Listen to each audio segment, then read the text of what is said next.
Hello everyone, greetings in the precious name of Jesus Christ. இன்னைக்கு நம்மளோட வாழ்க்கையில் வந்து ஒரே கேள்வி தான், why me? ஒரு அழகான எக்ஸாம்பிள் உங்க கூட ஷேர் பண்ணிக்கணும்னு நினைக்கிறேன். ஆத்தர் ஆஷ் வந்து ஒரு பெரிய விம்பிள்டன் பிளேயர். விம்பிள்டன்றது ஒரு டென்னிஸ் ரிகார்டிங்கான கேம். ஸோ அதில் first black person from the American state trophy win பண்ணது ஆத்தர் ஆஷ் தான். இவருக்கு 1983 ஒரு ஹார்ட் சர்ஜரி நடக்குது. ஸோ இந்த ஹார்ட் சர்ஜரியில் அவருக்கு தவறுதலாக எய்ட்ஸ் இன்ஃபெக்டட் இருக்கிற பிளட்டை வந்து இன்ஜெக்ட் பண்ணிடுறாங்க. ஸோ இது வந்து அந்த காலத்தில் நமக்கு ஃபேஸ்புக் வாட்ஸ்அப்லாம் கிடையாது.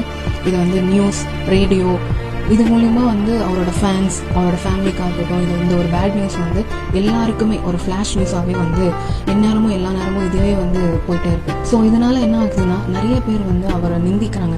நீ என்ன தப்பு பண்ணியோ என்னமோ, கடவுள் உன்னை வந்து இப்படி தண்டிச்சிட்டாரு அப்படின்னு சொல்லி சில பேர் நிந்திக்கிறாங்க. சில பேர் அவரை பார்த்து பரிதாபப்படுறாங்க. இதுலேருந்து உனக்கு சீக்கிரமாக விடுதலை கிடைக்கணும், நாங்கள் வேண்டிக்கிறோம் அப்படின்னு சொல்லி சில பேர் ரொம்ப பரிதாபப்படுறாங்க.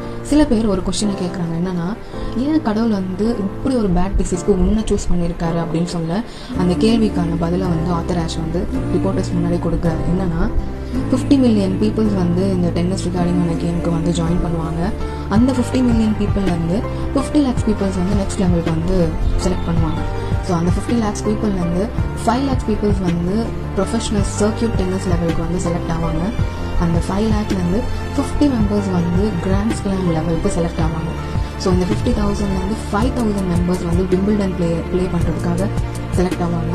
இந்த விம்பிள்டன் லெவல்லேருந்து இன்னொரு லெவல் போகிறதுக்கு 500 மெம்பர்ஸ் வந்து செலக்ட் ஆவாங்க. அந்த 500லேருந்து விம்பிள்டனோடைய செமிஃபைனலுக்கு 4 மெம்பர்ஸ் வந்து செலக்ட் ஆவாங்க. செமிஃபைனல்ஸ் வந்து ஃபைனல்ஸ்க்கு போகிறது 2 பேர். அந்த 2 பேர்லேருந்து யார் நல்லா பண்ணுறாங்களோ அவங்களுக்கு அந்த ட்ராஃபி வந்து கொடுப்பாங்க. இப்படி 50 மில்லியன் பீப்புள்லேருந்து என்ன சூஸ் பண்ணி எனக்கு வின் பண்ணுறதுக்கான நான் ஸ்ட்ரகிள் பண்ண எல்லாத்துக்குமே எனக்கு வந்து ஒரு பலனை கிடைக்கிறதுக்கு ஆண்டவர் உதவி செஞ்சார். இப்படி இருக்கும்போது ஏன் எனக்கு இந்த ட்ராஃபி கொடுத்தீங்கன்னு நான் ஒரு கேள்வி கூட நான் கேட்கல.